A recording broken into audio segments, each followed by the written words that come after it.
A rose-petaled aisle and $1 million smile once spelled out a picture-perfect future for Bianca Reynolds.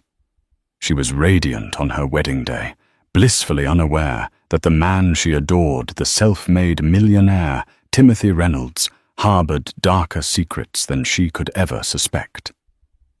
2 years later, 6 months pregnant, Bianca found herself begging him for the barest glimmer of compassion. But Timothy's laughter echoed through the marble halls of their mansion, ridiculing her pleas for help and understanding.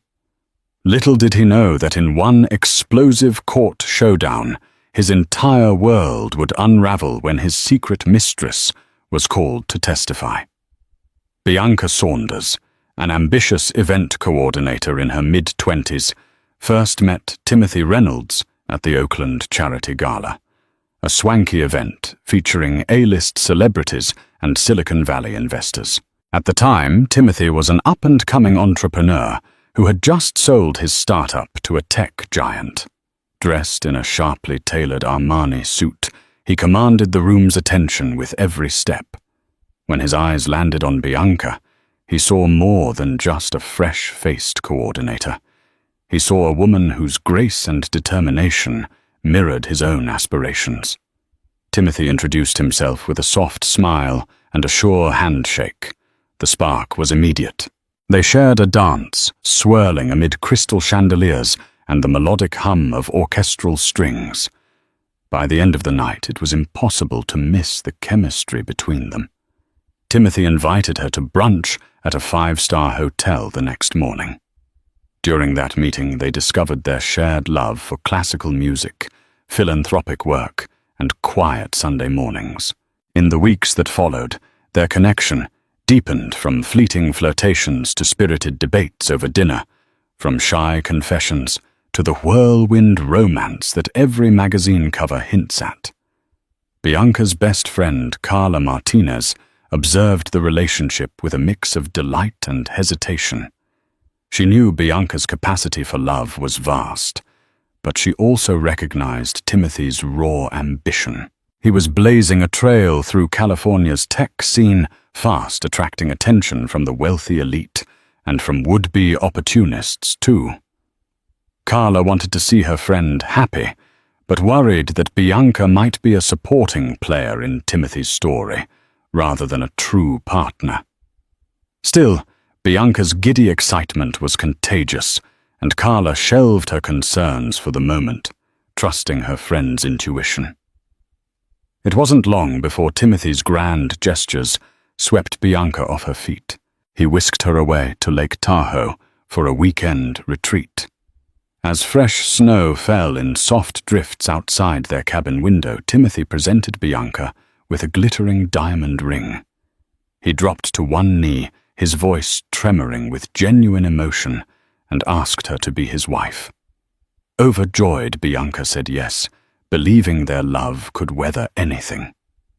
The proposal made headlines in local society papers, painting a fairy tale image of a struggling event coordinator turned soon-to-be millionaire's bride. But Timothy's bold, larger-than-life ambitions occasionally caused friction. He insisted on a lavish wedding in Napa Valley, with an exclusive guest list featuring star athletes, CEOs, and powerful politicians, people Bianca had never met. She preferred a more intimate celebration, focused on family and close friends. Tension arose over the wedding budget. Timothy had no problem spending hundreds of thousands of dollars, whereas Bianca, raised in a modest household, found the extravagance unsettling. Each disagreement was smoothed over by Timothy's charm or overshadowed by the excitement of planning. Little did Bianca know, these tiny warning bells were only the faintest echoes of what lay ahead. Meanwhile, Timothy's star continued to rise. He made strategic investments in multiple startups, diversifying his income and forging alliances with wealthy individuals across the globe. A mention of his name could open doors. Bianca, still new to high society, found some of his associates uncomfortably slick or overtly flirtatious. When she raised concerns, Timothy would laugh, insisting it was all part of the game. "They test you," he'd say. "If you flinch, you lose." Their wedding took place in a sun-drenched vineyard, the kind of picture-perfect setting that ended up on the cover of California Bride magazine. Rows of white chairs lined a manicured lawn, flanked by pink and peach peonies. A string quartet played Vivaldi as Bianca walked the aisle in a designer gown that cost more than her parents' house. The presence of stars like actress Celia Harrington and NBA legend Robert Templeton gave the event an unearthly glow. Bianca's parents, Linda and Richard Saunders, were overwhelmed by the scale of it all, but beamed with pride nonetheless. During the vows, Timothy spoke passionately about partnership and honesty. He extolled Bianca's loving nature, promising her a life filled with devotion and generosity. The day felt magical, a storybook dream. Yet somewhere deep in her heart, Bianca sensed a creeping shadow, an unease she couldn't name. Timothy's vow to stand as equals rang a bit hollow when she glimpsed the $1 million archway behind him, or the swarm of paparazzi snapping photos. Still, she said, "I do," surrendering to love and the belief that this was just the beginning of something wondrous. That night, before they fell asleep, Timothy initiated a conversation that would later haunt Bianca.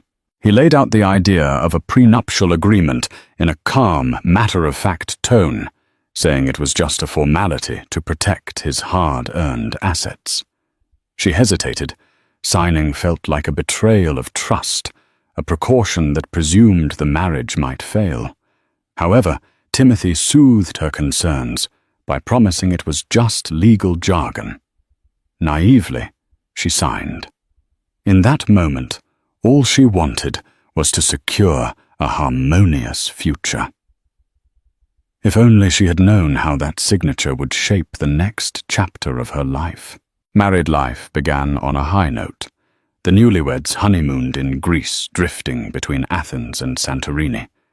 Timothy's affection was genuine. He woke Bianca with breakfast in bed, arranged private tours of ancient ruins, and danced with her barefoot under the moonlight. For 3 blissful weeks, they were inseparable, discovering not just foreign landscapes, but also deeper truths about one another. Bianca convinced herself that any lingering worries were just jitters overshadowed by the brilliance of what they had together. Upon returning home, reality came rushing back with a vengeance. Timothy's business demanded more of his time. He was often away on business trips, sometimes for days or even weeks. Late-night phone calls and urgent text messages about new deals became the norm. Bianca tried to adapt, refocusing her energy on volunteering at local shelters, and occasionally taking on smaller-scale event planning gigs to keep herself busy. But the loneliness crept in, like a chill wind, leaving her restless at night. She missed him, missed the ease of their early courtship. Things worsened when Timothy purchased a sprawling mansion in Palo Alto without consulting her. He saw it as the perfect place to raise a family with 10 bedrooms, an indoor pool, and cutting-edge security systems. Bianca felt overwhelmed by the distance from her own roots. Her parents still lived in a modest 2-bedroom cottage in San Leandro. She expressed her apprehension, but Timothy brushed aside her concerns, calling it an investment. Each day, the disparities in their perspectives grew clearer, leaving Bianca feeling more like a spectator than an equal partner in their marriage. One November afternoon, Bianca received a peculiar phone call from a woman who refused to identify herself. The caller only said, "Watch out for Timothy. He's not who you think he is," before abruptly hanging up. Troubled, Bianca tried to call back, but the number was blocked. She mentioned this to Carla, who urged caution, but also reasoned it could be a prank or a disgruntled ex-employee. When Bianca brought it up with Timothy, he frowned and insisted it was a hoax. "People are jealous," he told her. "They don't want to see us happy." Still, the seeds of suspicion had been planted. Bianca began noticing little things, texts arriving late at night that Timothy swiftly deleted, lunch receipts from places he'd supposedly never been, and an expensive bottle of perfume in his car's glove compartment that did not belong to her. Each anomaly had a convenient explanation: he'd done a favor for a colleague, or the receipts were from business associates. Yet Bianca's heart felt heavier with every half-truth. She longed for direct answers, but Timothy had a knack for turning her doubts into personal failings.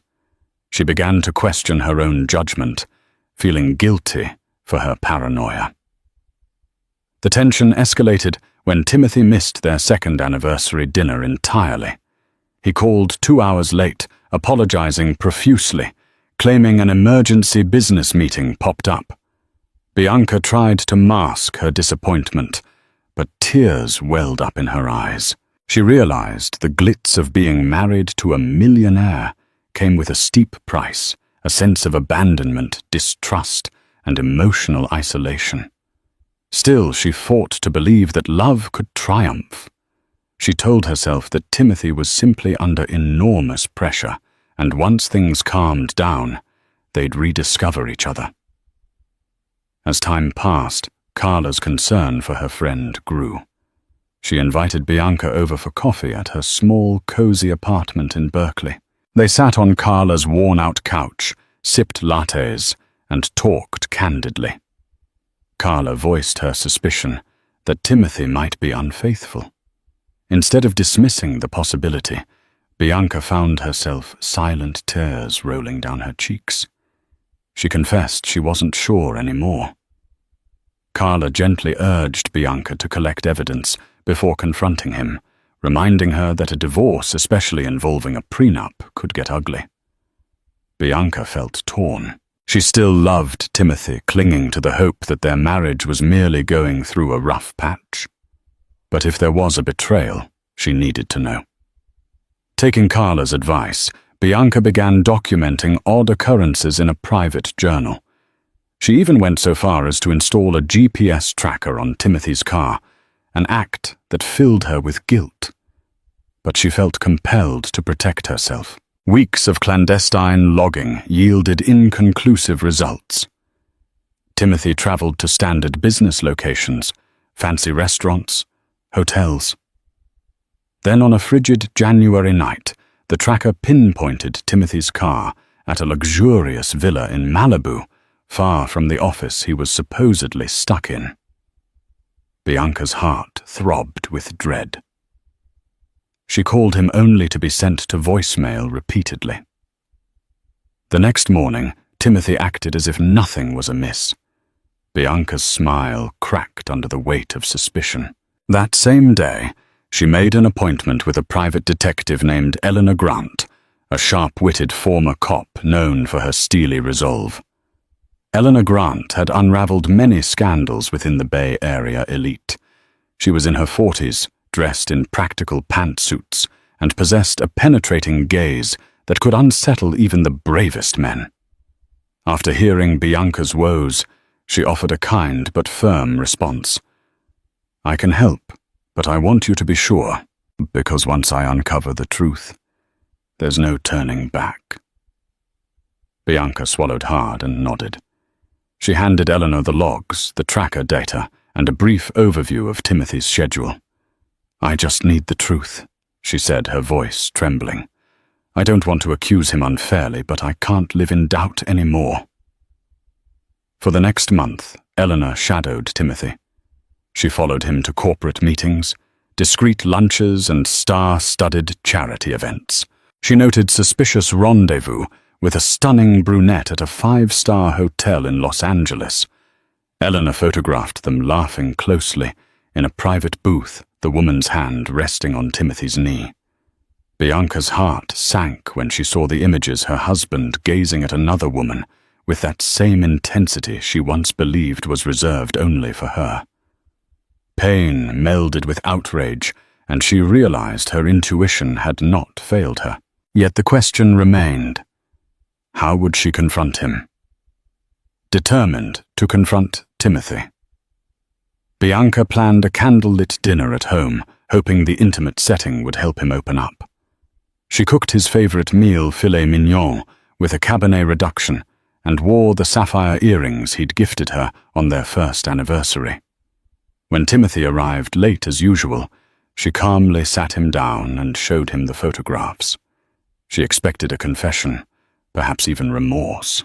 Instead, Timothy responded with cold fury. He accused her of betrayal for hiring a detective. He called her insecure, clingy, and paranoid. Bianca felt her anger rising, but he used his practiced confidence to turn the situation around, insinuating that she was the one endangering their marriage by violating his privacy. The more he stonewalled, the more uncertain Bianca felt. Before she could press him further, Timothy stormed out, slamming the door behind him. That night, Bianca cried herself to sleep. She woke the next morning to discover Timothy had left for a week-long business trip in Europe. He didn't bother to say goodbye or address their argument. Confusion warred with heartbreak. For the first time, Bianca felt the glimmer of wanting to leave him. But a single event would soon render her decision far more complicated. Just days after Timothy's departure, Bianca fell severely ill. Nausea struck her in sudden waves, and she found herself hunched over the toilet multiple times a day. At first, she blamed stress, but Carla insisted she take a pregnancy test. A whirlwind of emotions swirled in Bianca as she stared at the positive result. Against all odds, and despite their strained marriage, she was pregnant. Bianca's initial reaction was a powerful mixture of joy and terror. She had always wanted children, but the timing felt cruel. After all, how could she navigate an already crumbling marriage while carrying Timothy's child? Nonetheless, a maternal protectiveness stirred within her. No matter what transpired between her and Timothy, she wanted to give this baby a chance to be loved unconditionally. Reaching Timothy over the phone proved impossible. Calls went straight to voicemail, texts remained unread. Eventually, she sent him a concise message. "We need to talk urgent." He never responded. Forced to confront her doctor's appointments alone, Bianca felt an eerie loneliness creeping into her life, overshadowed only by the fierce desire to protect the life growing inside her. When Timothy finally returned home, Bianca was eager to share the pregnancy news in person. She had prepared a letter she'd intended to read aloud, detailing her fears, hopes, and the unconditional love she wanted their child to receive. She hoped that fatherhood would inspire Timothy to change, or at least to open his heart. But her hopes were shattered the moment Timothy walked through the door. He carried an expensive briefcase and 2 new designer suits barely acknowledging her. His gaze was distant eyes, scanning the foyer, as if expecting a confrontation. Gathering her courage, Bianca told him she was pregnant. His reaction was chillingly indifferent. His eyes widened for an instant, and then he forced a smile that didn't reach his eyes. "Okay, well, let's make sure it's yours and mine," he said, his voice dripping with suspicion. Bianca's breath caught in her throat. Of all the cruel responses, that was the last thing she expected. She pressed him, demanding an explanation, but he merely shrugged. "You want me to forget you hired a detective, spied on me? Maybe it wasn't just me who was unfaithful." His words were meant to wound, and they succeeded. Bianca felt shattered, as if every hope she'd clung to had been ripped away. In that moment, she knew their marriage was a charade, a hollow facade of what it used to be. In the days that followed, Timothy made half-hearted attempts to appear supportive of the pregnancy.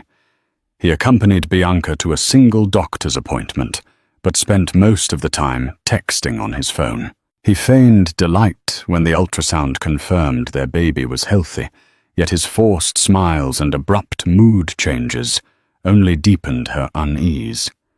It was as though Timothy was torn between an obligatory sense of responsibility and a desire to maintain his bachelor-style freedom. Behind closed doors, Timothy began speaking in clipped tones about the possibility of a DNA test. He argued it was standard procedure for wealthy men. Bianca felt outraged, but she lacked the energy for a continuous fight. Pregnancy was already sapping her strength. She realized Timothy's tactic emotional manipulation. He was painting her as the untrustworthy one, despite clear evidence of his infidelity. Carla, concerned for Bianca's well-being, urged her to consider leaving. She emphasized that stress could harm both the mother and unborn child. Conflicted Bianca reeled with guilt, fear, and heartbreak. Deep down, she still loved the man she believed Timothy once was. But the more she tried to salvage the relationship, the more it became clear that Timothy's heart was locked away if he even had it in him to love sincerely anymore. Eleanor Grant's final investigation report arrived in a plain envelope slipped under Bianca's doorstep late one evening. Bianca's hands trembled as she read through detailed accounts of Timothy's affair with a woman named Raquel Sumner, an up-and-coming model and socialite known for her ties to affluent executives. The photographs showed them embracing at a private bungalow in Malibu, attending secret dinners, even sneaking into high-end boutiques together. Dates and timelines aligned almost too well with Timothy's business trips. Worse yet, the report hinted that Timothy had paid substantial sums to Raquel's personal accounts. Money that likely didn't come from legitimate business. Bank statements displayed suspicious transfers, labeled as consulting fees. The betrayal struck Bianca like a physical blow. All the illusions she had built her life around came crashing down. She might have confronted Timothy then and there, but he was absent again. Off on another business trip, this time in Las Vegas. Bianca's stomach churned. She was pregnant with the child of a man living a double life while she suffered alone, overshadowed by the opulence that once entranced her. She considered the possibility that it might be time to escape before the situation worsened. But a single phone call changed everything. Timothy's attorney reached out to her, inquiring about her marital demands, a subtle threat that hinted at an impending legal battle. The next morning, Bianca sat in the law office of Margaret Pierce, a formidable family lawyer, with a reputation for championing the underdog. Grey-haired with a regal posture, Margaret examined the prenuptial agreement Bianca had signed. Her eyebrows furrowed. The document heavily favored Timothy. It stipulated minimal alimony, limited property rights, and a meager settlement if Bianca ever filed for divorce. Bianca's heart sank, realizing she had trusted Timothy blindly, never expecting their love story might end in a courtroom.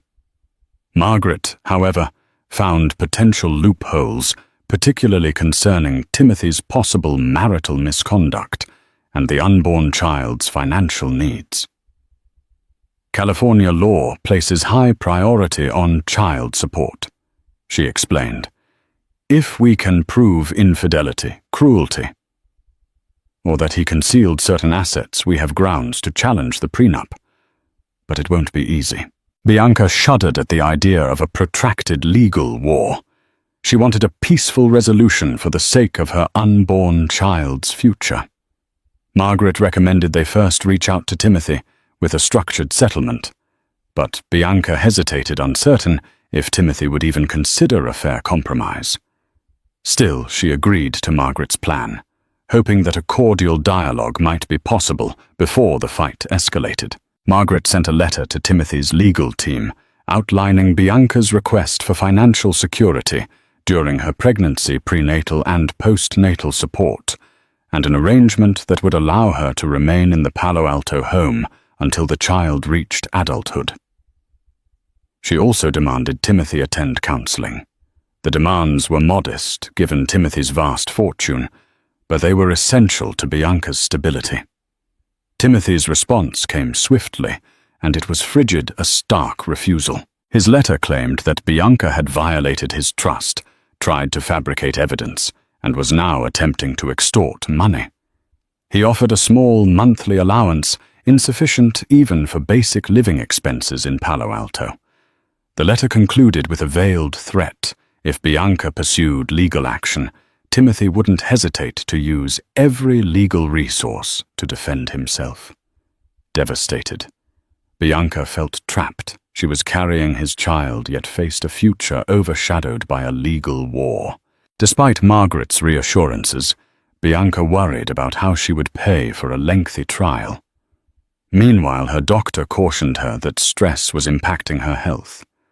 The baby's well-being now depended on her finding a path forward that minimized emotional turmoil.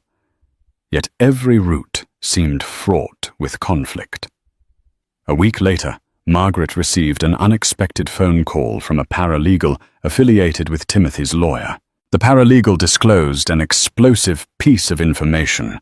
Raquel Sumner, Timothy's mistress, allegedly had a pregnancy scare. The details were murky, but rumor had it Timothy might have pressured her to terminate if she was pregnant. When Bianca heard this news, she felt sickened. If it was true, it painted Timothy as even more callous than she imagined. That he would push one pregnant woman aside and potentially coerce another to terminate was monstrous. Margaret's legal mind raced with implications. If Raquel was pregnant, or even claimed to be, she might possess valuable leverage against Timothy. Perhaps she could be compelled to testify, revealing the truth about Timothy's duplicity and undermining his credibility in court. Although Bianca hated the idea of dragging another woman into her legal battle, she realized Raquel might hold the key to ensuring her own baby's future was protected. Margaret initiated an informal inquiry, aiming to connect with Raquel's lawyers, if she had any. Simultaneously, Bianca struggled with guilt. She found herself pitying Raquel, who was younger and clearly enthralled by Timothy's wealth. Yet a burning anger simmered under her sadness. How dare Raquel intrude on her marriage, knowingly or not? As the legal pressure mounted, Timothy's behavior grew more aggressive. He stopped sleeping at the Palo Alto mansion, preferring to stay in hotel suites or at his penthouse in San Francisco. Security cameras around the estate were suddenly updated without Bianca's knowledge, heightening her sense of paranoia. Even the household staff, once so warm to her, seemed to follow Timothy's directives. One afternoon, Bianca encountered the gardener, Alejandro Fuentes, who hinted that Timothy had requested all staff report Bianca's activities back to him. Disgusted by this betrayal, Bianca grew more isolated. She limited her movements, terrified that any misstep could escalate the conflict. Her only solace was Carla, who visited daily to keep her company. Over time, the mansion felt more like a gilded cage, its lavish decor mocking her with illusions of prosperity. Despite his stone-cold demeanor, Timothy sporadically called to hurl insults or threaten her financially. He insisted she'd never find an attorney who could beat him, that the baby might not even be his, and that she was ungrateful for all he'd provided. Each accusation cut Bianca deeper. She might have had second thoughts, if not for the unconditional love she felt for her unborn child. That love propelled her to stay firm, to fight to believe that justice would find a way, if only she had the courage. A summons arrived indicating that Timothy sought to enforce the prenuptial agreement immediately. He filed a motion to establish that Bianca was not entitled to any spousal support beyond a token sum as outlined in the prenup. Additionally, He demanded a DNA test the moment the child was born to confirm paternity. The legal jargon was dizzying, but the message was clear. Timothy intended to crush her in court. Margaret responded in kind, filing counter-motions, challenging the prenup on grounds of fraud and duress, pointing out that Timothy's concealment of his affair at the time of signing could constitute a significant factor. She also reminded the court that child support in California is typically determined by statutory guidelines, not preempted by a prenuptial agreement. A hearing was scheduled for late spring. As the date approached, Bianca's belly grew, and so did her anxiety. She spent sleepless nights pacing her ornate bedroom, wrestling with fear and anger. Carla's frequent visits provided a glimmer of hope. Together they prayed that some miracle or twist of fate would bring Timothy to reason. Alternatively, they hoped that Margaret's strategic brilliance could shift the balance of power. In early April, Margaret announced she had made contact with Raquel's representatives. Raquel was initially combative, furious about being dragged into Timothy's marital drama. But she changed her tune when she learned Timothy was not supporting her and had allegedly cut ties after her pregnancy scare. A rumor circulated that Raquel had been threatened into silence, forced to sign a non-disclosure agreement. However, Margaret discovered that Raquel's NDA might be legally unenforceable in certain contexts, especially if she was subpoenaed in a family law case. Hearing that Timothy had essentially discarded her, Raquel felt betrayed. She reached out personally to Margaret, explaining how Timothy had promised her gifts, vacations, and even the down payment on a Beverly Hills condo if she remained discreet. She said she'd never intended to break up a marriage. She'd been dazzled by Timothy's money and charm.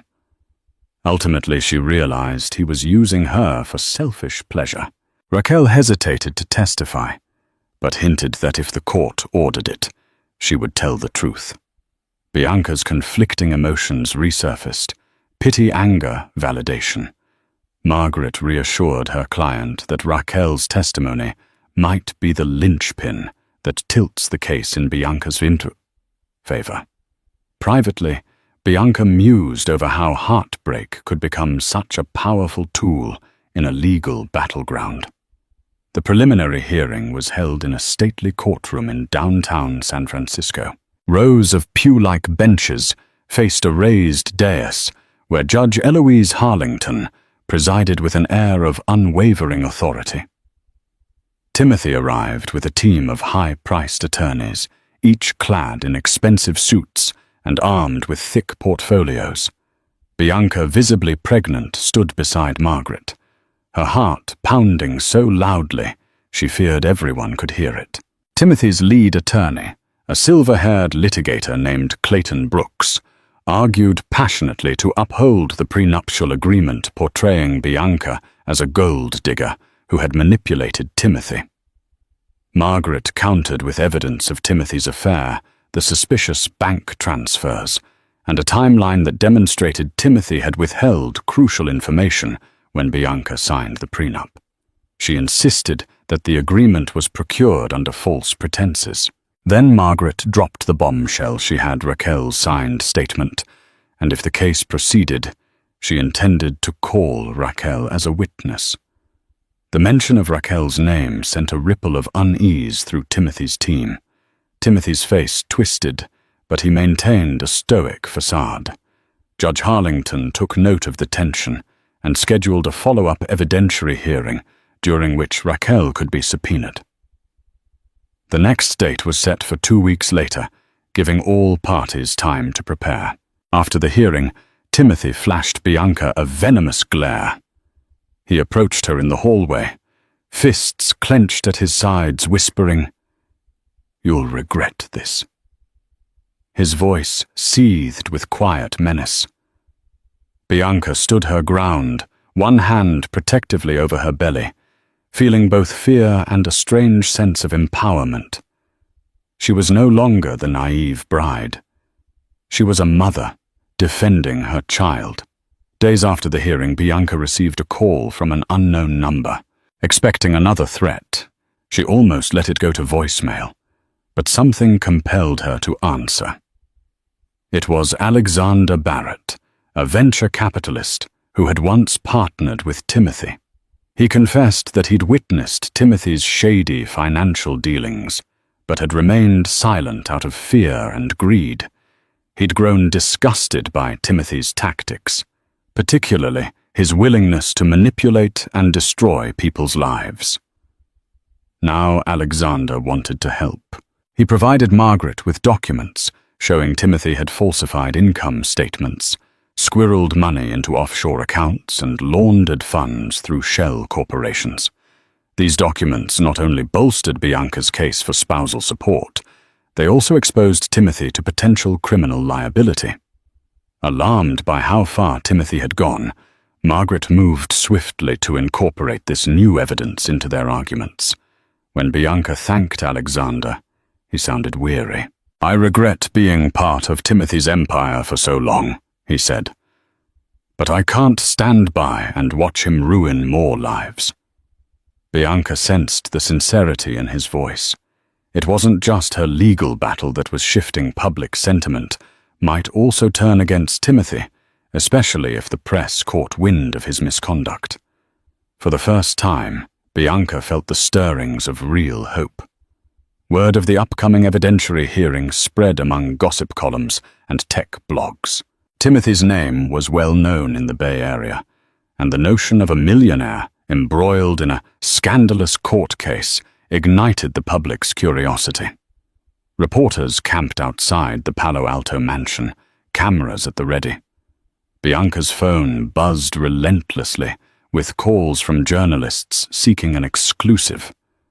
Paparazzi photos surfaced of her leaving prenatal checkups, her expression tired and wary. Margaret advised her to remain silent and composed in public, to avoid any mistakes that might undermine her credibility in court. Friends, acquaintances, even distant relatives began reaching out, curious about the drama unfolding. Carla stood as a protective shield, handling some of Bianca's calls and urging others to respect her privacy. Meanwhile, Timothy appeared on a popular business podcast, deflecting any mention of his personal life.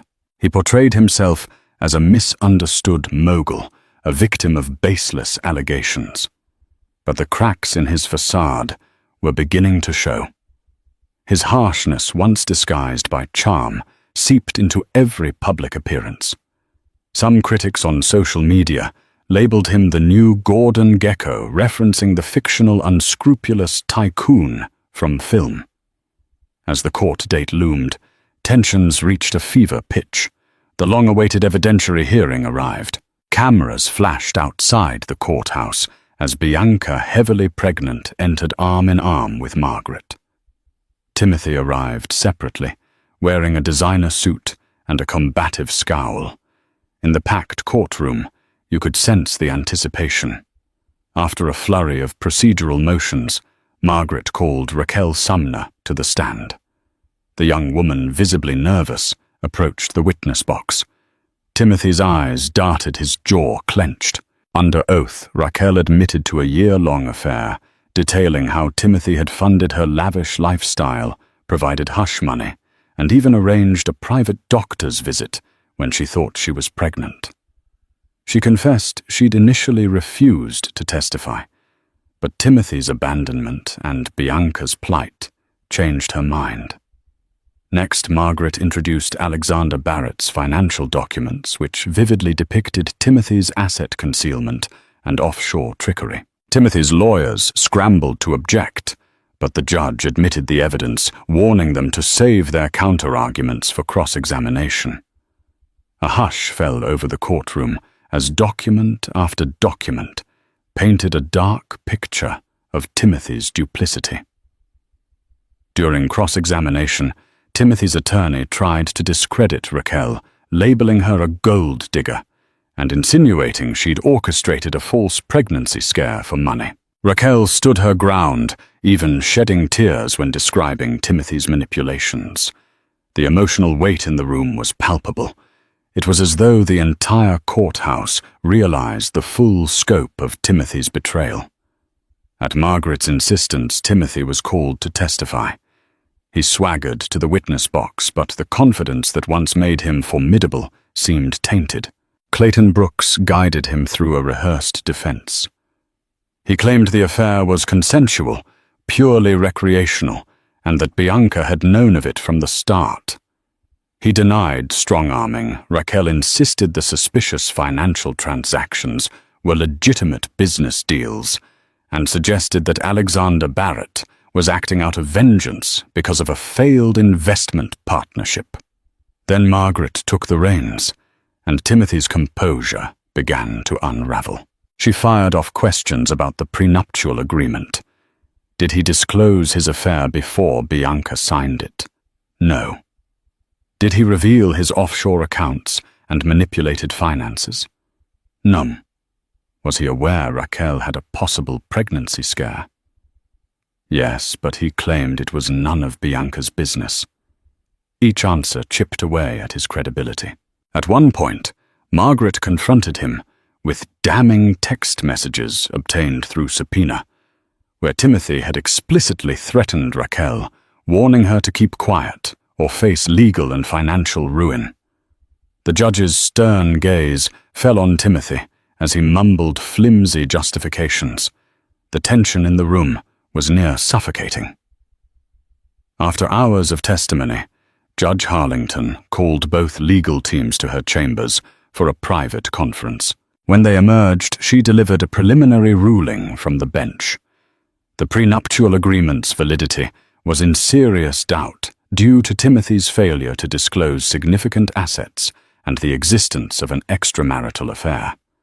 The judge also indicated that if these allegations were substantiated, Timothy could face harsh penalties, including the possibility of Bianca being awarded spousal support and significant child support retroactive to the date of separation. Furthermore, the judge strongly encouraged the parties to attempt mediation, warning that if this went to trial, Timothy risked an even more staggering defeat.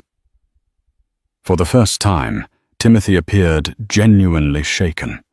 His attorneys conferred in hushed tones, trying to maintain some semblance of damage control. Meanwhile, Bianca exhaled a breath she hadn't realized she was holding. This wasn't a final victory, far from it, but it was a critical turning point.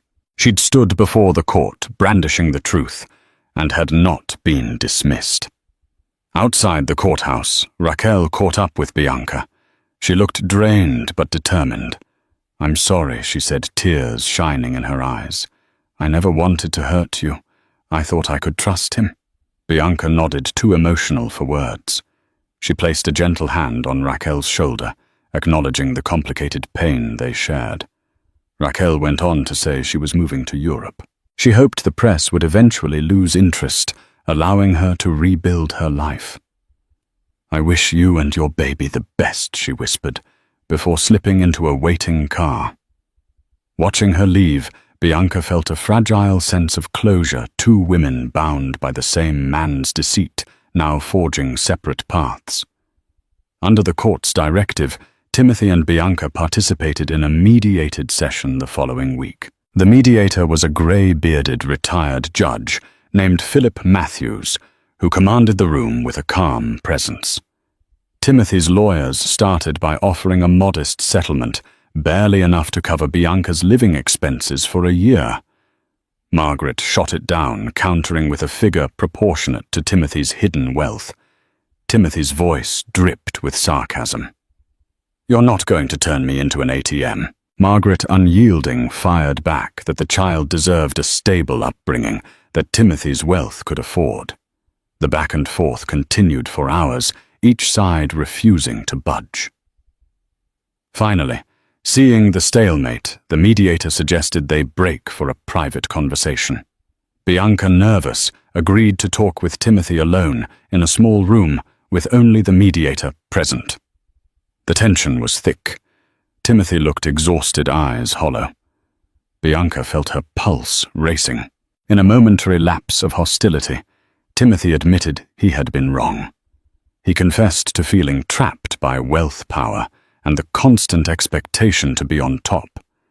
He said he'd lost sight of what truly mattered. "But I can't just give everything up," he insisted. "This is my life's work." Bianca's eyes welled with tears. "What about our child's life?" she asked. The question hung in the air. Timothy offered no clear answer. Despite the mediator's best efforts, the two failed to reach an agreement. Timothy's attorneys feared a public trial might expose more damaging secrets. Bianca's team was prepared to go the distance if necessary. Tensions soared. Margaret braced Bianca for a grueling legal process that could last months, even years, draining both parties emotionally and financially. Outside the mediation room, Timothy hissed a quiet threat. "If you keep this up, I'll make sure you never see a dime." Margaret intervened before Bianca could respond, reminding Timothy that such intimidation could be deemed harassment. Timothy let out a sardonic chuckle and walked away. His confidence wasn't entirely gone. It had simply morphed into spite. In the midst of the chaos, Alexander Barrett reappeared with more intel.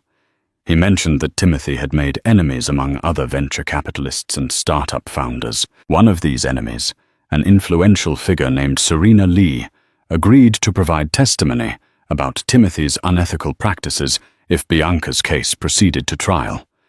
This revelation put even more pressure on Timothy. He was already teetering at the edge of scandal. Additional testimonies could demolish his empire. Margaret used this leverage in negotiations, subtly hinting that the avalanche of witnesses would only grow. Timothy's attorneys grew visibly uneasy. They recognized that the more they fought, the more dirt would be exposed, and the bigger the potential damage to Timothy's net worth and reputation. Still, Timothy's stubbornness refused to yield. Weeks passed with no resolution. Bianca, now in her final trimester, found the stress unbearable. Her doctor warned of complications if her anxiety persisted. One late night, while Bianca was resting in bed, she heard her phone buzz. It was a text from an unknown number. "Meet me at the Redwood Inn parking lot tomorrow at 10 p.m. Come alone." Despite her misgivings, something in her gut told her it was Timothy. She confided in Carla and Margaret, who warned her not to go. But Bianca needed answers, a final attempt at peace. The next night, she drove alone to the run-down motel, heart hammering in her chest. Sure enough, Timothy stood under a flickering neon sign, eyes darting nervously. He proposed a private settlement, no lawyers, no court. He'd pay her a lump sum of $5 million and guarantee generous child support. On one condition, she would sign an ironclad NDA, preventing any disclosure of his wrongdoing. He even offered to let her keep the Palo Alto mansion until the child turned 18. "This is more than fair," he pleaded, desperation in his tone. Bianca stared at him, a swirl of emotions tearing her apart. $5 million could secure her child's future, yet the idea of staying silent, letting Timothy evade accountability, felt like a betrayal of her own values. She needed time to think. She told him she'd consider it, leaving him trembling under the motel's dim light. Bianca spent sleepless nights agonizing over Timothy's offer. She spoke to Margaret, who warned that such a private deal might shield Timothy from broader legal responsibility, but it would guarantee Bianca's financial security. Carla urged her to reject it, pointing out that Timothy was only doing this to protect his reputation. Caught between moral duty and maternal protectiveness, Bianca felt paralyzed. But everything changed one evening when she experienced severe abdominal pain. She collapsed in the mansion's hallway. Rushed to the hospital, doctors discovered she was at risk of preterm labor. The stress had reached a critical point, jeopardizing her baby's health. Through labored breaths, she realized she couldn't keep living with her life in limbo. As she lay in the hospital bed, she made a vow to stand firm. She would not be bullied or bought off.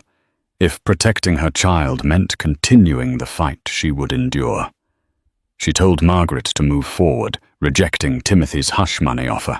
The next day, a final trial date was set, with the judge emphasizing that both parties had failed to find common ground.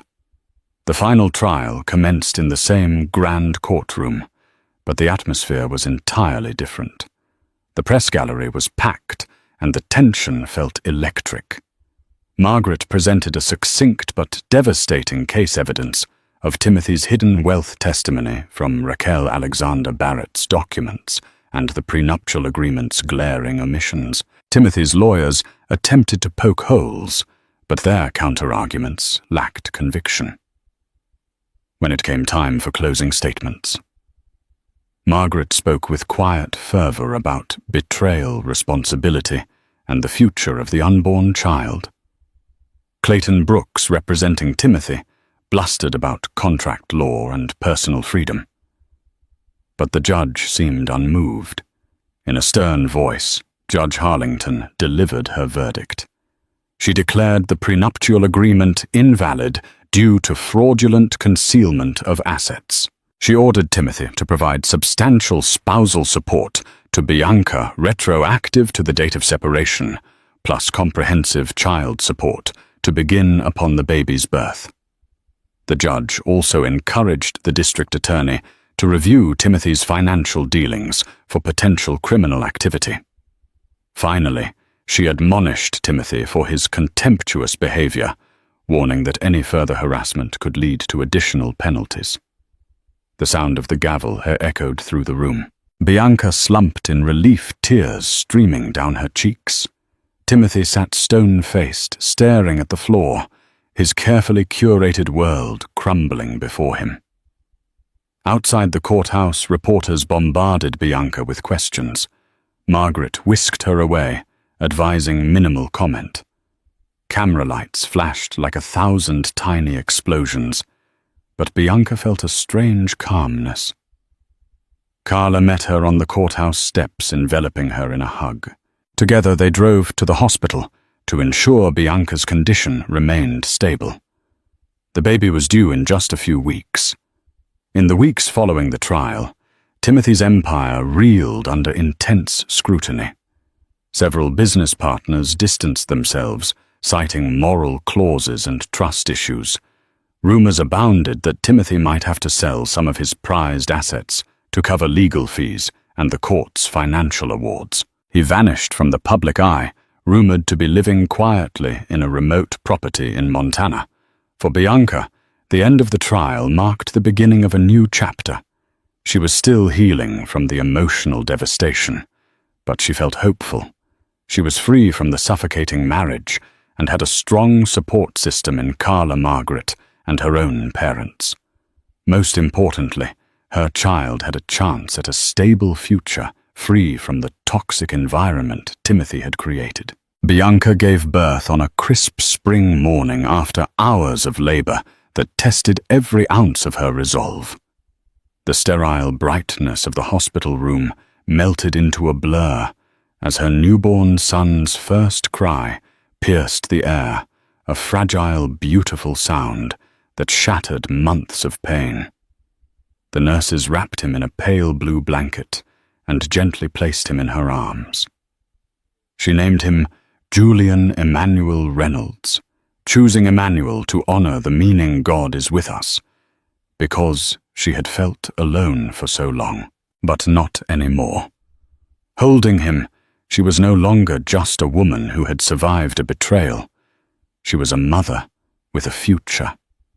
His cheeks were plump and flushed, his fingers barely thicker than toothpicks, but they curled tightly around hers as if clinging to her heartbeat. Bianca wept, but not from sorrow. These were tears of release, of transformation. Every sacrifice, every legal battle, every night she'd cried alone in the mansion had led to this moment. The hospital allowed her a few quiet days to recover. Carla never left her side.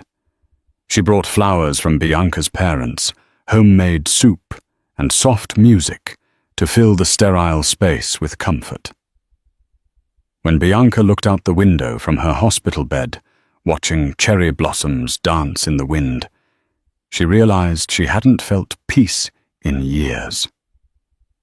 After being discharged, Bianca moved into a charming 3-bedroom home in Pleasanton, a peaceful suburb closer to her parents.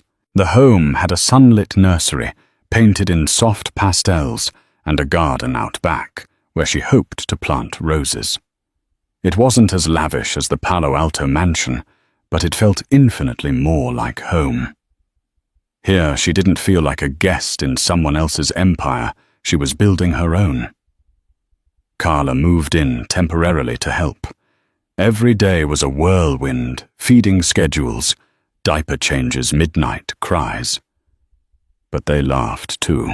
They danced barefoot in the kitchen during naps, took turns reading aloud from parenting books, and sometimes just sat in silence, watching Julian sleep, overwhelmed by the serenity of it all. And still there were moments of grief. Sometimes Bianca found herself staring into space, thinking of Timothy, not in longing, but in reflection.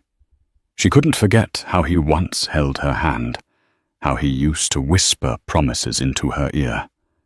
But those memories were now like artifacts from another life.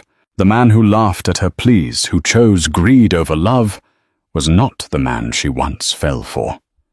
That realization brought clarity, not bitterness. She had no illusions that the road ahead would be easy.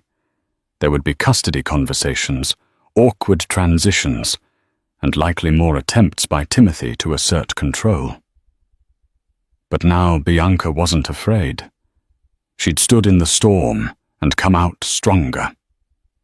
One afternoon, as she breastfed Julian by the window, Carla walked in with 2 mugs of tea.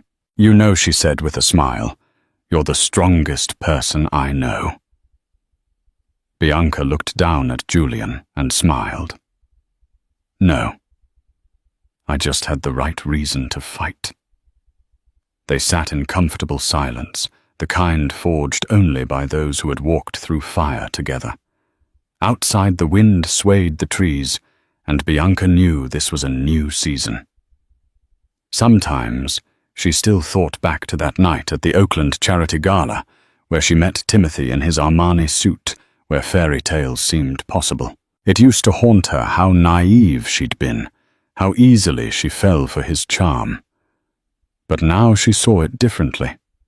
That night, that love, that pain, it had led her here. To Julian. And she wouldn't trade him for anything. Motherhood wasn't just healing her wounds. It was forging a new identity. She began journaling again, writing letters to Julian for him to read one day. Letters about truth, love mistakes, and the power of standing up when others expect you to break. She didn't want him to grow up resenting his father, but she wanted him to understand who his mother was, the woman who refused to be silenced.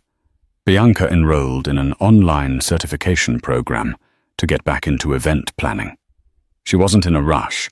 Her primary focus was Julian, but rebuilding her career was a symbol of reclaiming her dreams. Margaret checked in occasionally, always reminding her that she had legal protection now, and Carla encouraged her to consider writing a memoir. "You've lived through something people need to hear," Carla told her. Women in silence. Women who feel stuck. You could be their voice. Bianca didn't know if she was ready for that, but maybe someday. For now, she found joy in the small things: Julian's giggles during bath time, the scent of his hair after a nap, the way he looked up at her, as though she was the only thing in the world that mattered. She no longer defined herself by the war she fought, but by the peace she was building. Every morning she stood by the window, Julian in her arms, whispering a quiet promise. "I'll protect you. I'll raise you with love and truth and strength." And as the sun filtered through the glass, casting golden halos over mother and child, it was clear Bianca hadn't just survived. She had begun again. Months later, Bianca sat at her kitchen table, penning a heartfelt letter to Julian, something he would read when he was old enough to understand. In it, she explained how she fought for him before he was even born, how wealth could corrupt even the brightest souls, and how courage could triumph over intimidation. She confessed her love, reminding him that he was the beacon guiding her through the darkest of times. She also wrote about forgiveness, not for Timothy's sake, but for her own. Carrying hate would only poison her heart and overshadow her new life. She acknowledged that Timothy was Julian's father, and one day Julian might want to know him. If that day came, Bianca promised not to stand in the way as long as Timothy approached it with honesty. In forging her new path, Bianca wasn't naive to the challenges ahead. She had to navigate co-parenting arrangements, potential visitation schedules, and the emotional aftermath of a toxic marriage. But she faced these hurdles with a calm assurance grounded in the knowledge that she'd emerged from the chaos with dignity, justice, and the sweetest little boy in her arms. Bianca's story is a testament to the power of truth and resilience. Despite suffering betrayal and humiliation at the hands of her millionaire husband, she reclaimed her life by shining a light on secrets that threatened to destroy her. In the end, her determination and the brave testimonies of unlikely allies brought justice to a battle many thought she could never win. Now she devotes her days to raising her son, with unwavering love, forging a peaceful new beginning far from the turmoil of Timothy's world. Thank you for joining us on this emotional roller coaster. If Bianca's journey inspired you, if you've ever felt the sting of betrayal or the triumph of overcoming impossible odds, please hit that like button, share this story with friends who need a spark of hope, and subscribe to our channel for more real-life drama and heartwarming tales. Your support makes all the difference. Together, let's keep these stories alive.